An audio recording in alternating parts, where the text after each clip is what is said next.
Corona संक्रमण की संभावित तीसरी लहर को देखते हुए इंदौर पुलिस सतर्क हो गई है, जिसको देखते हुए डीआरपी लाइन स्थित पुलिस यूनिट हॉस्पिटल की व्यवस्थाओं को भी दुरुस्त किया जा रहा है। 16 ऑक्सीजन बेड सहित अन्य सुरक्षा साधनों के साथ पुलिस यूनिट हॉस्पिटल तीसरी लहर से लड़ने के लिए तैयार है। कोरोना संक्रमण की दूसरी लहर ने देश भर को खासा प्रभावित किया था। इंदौर पुलिस की बात करें तो बड़ी संख्या में पुलिसकर्मी कोरोना संक्रमण की चपेट में आए थे।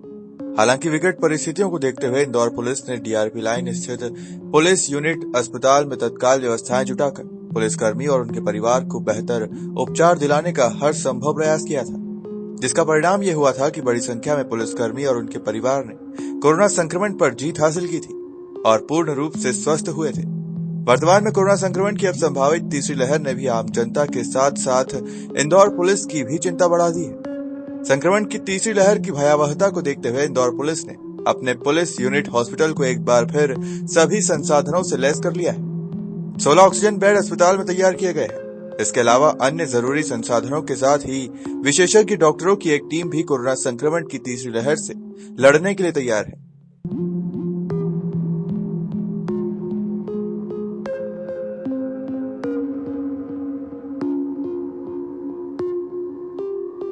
पुलिस यूनिट अस्पताल की व्यवस्थाओं का जायजा लेने पहुंचे आरआई जय सिंह तोमर से खबर मध्य प्रदेश की टीम ने चर्चा की। कोरोना संक्रमण की तीसरी लहर की संभावित आकांक्षा को देखते हुए लगातार पूरे जिला प्रशासन ने भी कमर कस ली है। वहीं इस कोरोना की जो दूसरी लहर थी उसमें पुलिस विभाग के भी कई पुलिसकर्मी संक्रमित हुए थे। उनकी देखरेख के लिए उन्हें बेहतर स्वास्थ्य सुविधा मिल सके उसको लेकर पुलिस लाइन में जो अस्पताल है उसको पूरे सुचारू रूप से व्यवस्थित किया गया था, जहाँ पर बड़ी संख्या में पुलिसकर्मियों का इलाज भी हुआ और वह स्वस्थ होकर घर लौटे।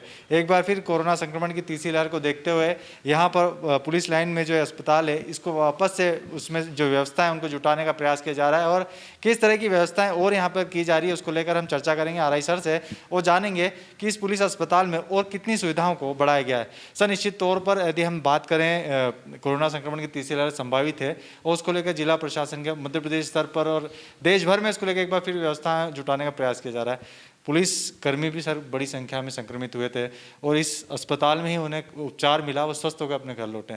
सर, अब वर्तमान में फिर एक बार कोरोना संक्रमण की आहट है, उसको लेकर से किस तरह की व्यवस्था जुटाई जाएगी? पूर्व में भी हमने मात्र 48 आवर्स में इस पुलिस हॉस्पिटल को तैयार किया था और अभी जो कोविड का जो थर्ड लेयर आने की जो लहर आने की जो संभावना है उसे इनकार नहीं किया जा सकता। इस तारतम्य में पुलिस का जो यूनिट हॉस्पिटल है उस यूनिट हॉस्पिटल के जितना भी गैस पाइप्स वगैरह हैं या यहाँ के जो इक्विपमेंट्स वगैरह हैं वो सभी को पुनः एक बार विशेषज्ञों द्वारा चेक करवा लिया गया है और वो पूर्णतः अच्छे हैं और जब भी अगर आवश्यकता पड़ेगी तो बेहतर रूप से काम करेंगे। सर, इसमें कुछ बेड बढ़ाए गए हैं सर? कितने अभी वर्तमान में सर इसमें बेड हैं? हमारे यहाँ पर अभी 16 बेडेड ऑक्सीजन बेडेड हैं और इसके अतिरिक्त 24 जनरल वार्ड बेडेड हैं।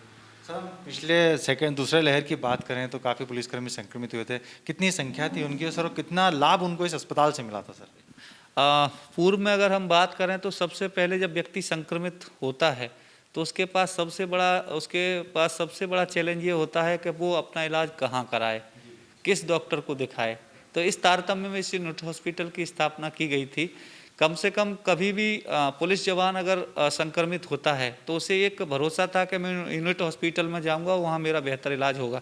पिछली बार लगभग हमने 380 लोगों की ओपीडी यहाँ पे की थी और वो यहाँ से स्वस्थ होकर के गए थे। सर, डॉक्टर्स की बात करें तो सर इस बार किस तरह डॉक्टर्स से ट्यूनिंग की जाएगी, क्योंकि यहाँ पर अभी भगवान अगर हम तो चाहते हैं कि एक एक पुलिसकर्मी सुरक्षित रहे, क्योंकि जिस तरह वो 24 घंटे ड्यूटी पर तैनात रहते हैं और अपना यूँ कहें कि सबसे बेस्ट देते हैं, क्योंकि उनके लिए लॉ एंड ऑर्डर का पालन कराना भी है और आम जनता को भी कोरोना संक्रमण से बचाना है और खुद को भी सुरक्षित रखना है। तो हम तो यही प्रार्थना करेंगे कि एक भी पुलिसकर्मी इस संक्रमित ना हो, लेकिन बावजूद इसके यदि होते हैं सर तो उसको लेकर किस तरह की यहाँ पर उनको सुविधाएँ और मिलेगी? वर्तमान में यहाँ पर 4 डॉक्टर तैनात हैं, उनके साथ लगभग 6 नर्सिस स्टाफ है और जितने भी इक्विपमेंट्स कोविड के टाइम में आवश्यकता पड़ती है, मेडिसिन की आवश्यकता पड़ती है, वो सभी पुलिस यूनिट हॉस्पिटल में उपलब्ध हैं। तो बेहतर डॉक्टर हैं, बेहतर नर्सिस स्टाफ है और बेहतर इक्विपमेंट्स हैं। तो जो भी ईश्वर करे ऐसा कभी हो ही ना कि कोई व्यक्ति या कोई पुलिस जवान पॉजिटिव आए।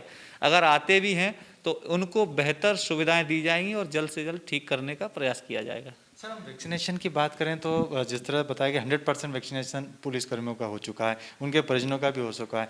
उसको लेकर से कुछ अवेयरनेस चलाई जा रही है वापस से कि आम जो पुलिसकर्मी हैं, क्योंकि वरिष्ठ अधिकारियों का भी निर्देश है कि आप अपनी सुरक्षा का ध्यान भी रखें, अपनी क्योंकि आपको ड्यूटी भी करना है और खुद भी सुरक्षित रहना है, उसको लेकर से कोई दिशा निर्देश जारी किए सर? यहाँ पर पुलिस अधीक्षक कार्यालय में हमारे द्वारा एक कोविड केयर सेंटर बनाया गया है, जो प्रत्येक व्यक्ति या तो वो पॉजिटिव आता है, उसकी देखरेख करता है, उसको बेहतर मेडिसिन मिले, ये व्यवस्था सुनिश्चित करता है। साथ ही साथ ये सुनिश्चित करता है कि प्रत्येक व्यक्ति का जो पुलिस जवान है वो वैक्सीनेटेड हो। तो हमने ये जीरो टॉलरेंस उसमें अपनाया है कि हर व्यक्ति वैक्सीनेटेड हो। पूरे जवान हमारे वैक्सीन से फर्स्ट डोज और सेकंड डोज लग चुका है और हम पूर्णतः तन मन से तैयार हैं कोविड से मुकाबला करने के लिए।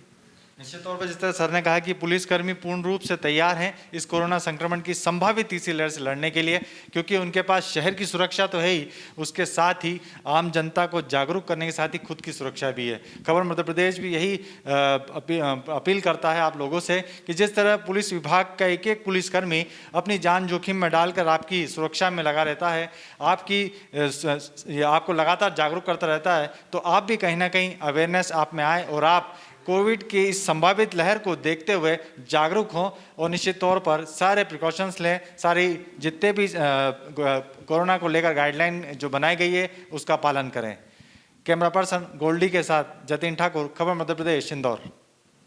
बहरहाल तीसरी लहर से निपटने के लिए शासन प्रशासन के साथ ही स्वास्थ्य विभाग पूरी तरह से अलर्ट है और संसाधनों की भी कमी नहीं है, जिससे अब संभावित तीसरी लहर को रोका जा सकेगा। इंदौर से जतिन ठाकुर की रिपोर्ट। अगर आप ये खबर फेसबुक पर देख रहे हैं तो पेज को लाइक जरूर कीजिए। अगर आप ये खबर यूट्यूब पर देख रहे हैं तो चैनल को सब्सक्राइब जरूर करें। ताज़ा तरीन खबरों को देखने के लिए बेल आइकन को दबाना ना भूलें।